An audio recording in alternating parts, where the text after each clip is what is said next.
Assalamualaikum warahmatullahi wabarakatuh to all of you who are watching. My name is Aliah Fatini BINTI AHMAD from class BA118 3D. Today, I would like to share with you guys an amazing topic. But first, I would like to ask you all a question. Do you know any of the minority groups in Malaysia? If you do, thumbs up for you. But if you don't, we can learn together now. Malaysia is a country with all of the diversity. Now, there are a lot of minorities in Malaysia such as Bidayo, Kalazan Dusun, Iban, and many more. Each ethnic have their own unique beliefs and culture. In this video, I would like to share with you the wedding culture of Iban.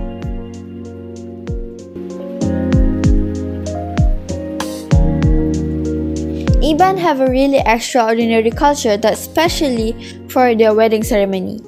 They have their own wedding attire, the procedures before marriage, and the wedding ceremony. Enough chit-chat here. Let's start with the first point.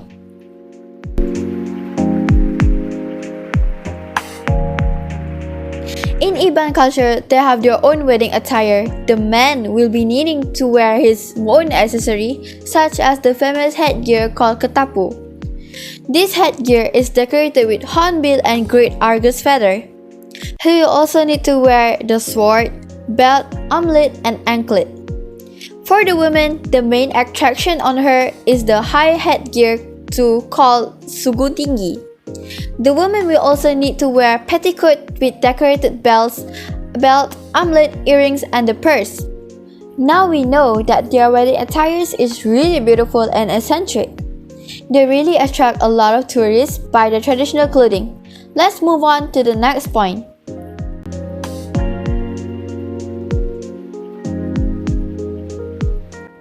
Just like other ethnic, in Iban wedding, they have their own procedures that needed to be done before a marriage that includes the courtship, the proposal, and the engagement.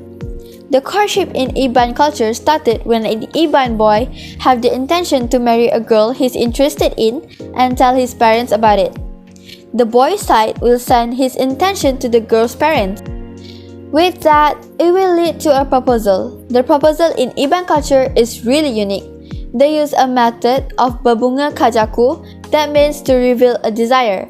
In terms of this, the boy's parents will spread a rumor of their son marrying a girl through a messenger so that this can avoid any embarrassment for both parties if the marriage was turned down. Lastly, the engagement, where it means they will have their final words before the wedding. They will have to exchange gifts during an engagement. The gifts can come in any matter of shapes as long as it has a fair worth. The procedures before the marriage is really mind-blowing. I really like the concept of babunga kajaku. They really didn't want to humiliate any party. What do you think of this? Do comment down below.